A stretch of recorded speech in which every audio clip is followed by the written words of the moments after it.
Λοιπόν, όπως βλέπετε γίνεται χαμός. Είμαστε στο Ρόκαστρο, βρέχει, πανικός μιλάμε γίνεται. Και θα γράψουμε ένα τραγούδι, Ξανθιά μες στη βροχή. Τώρα αυτό είναι σύμπτωση, δεν ξέρω. Κάτι θα γίνει, ξέρω, θα δούμε. Χαμός γίνεται όπως βλέπετε και μια πανορομική θέα από το Ρόκαστρο. Μπαίνω μέσα να γράψω το κομμάτι. Λοιπόν, μπαίνω μέσα. Λοιπόν, ελπίζω να μην κάνουμε κανένα λάθος. Πάλι και ξαναγράφουμε το βίντεο. Λοιπόν, Ξανθιά μες στη βροχή είπαμε. Αφιερωμένο στη Δήμητρα.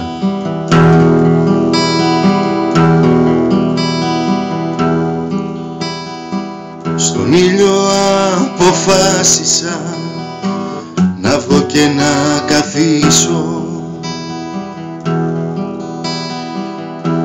Τη Δήμητρα την όμορφη κουβέντα για να στήσω,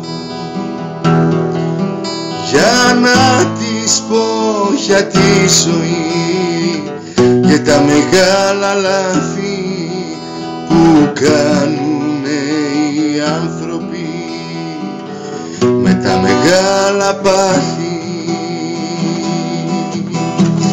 πάθη που τους τυφλώνε και δεν μπορούν να δούνε αυτή που αξίζει δίπλα τους μα δεν την εκτιμούνε, αυτή που αξίζει δίπλα τους μα δεν την εκτιμούνε.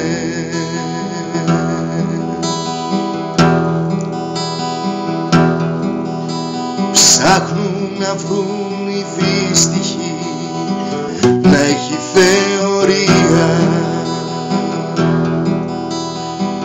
αυτοί που θα αγαπήσουνε μ' αυτό είναι τιμωρία.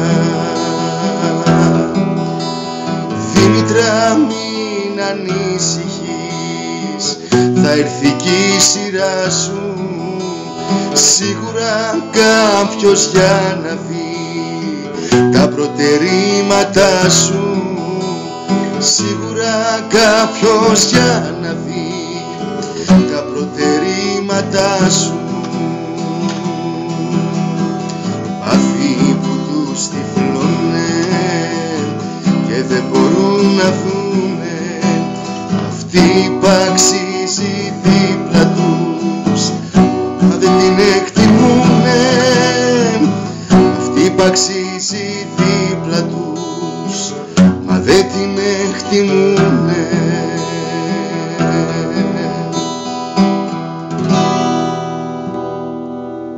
Ωραία. Τα λέμε.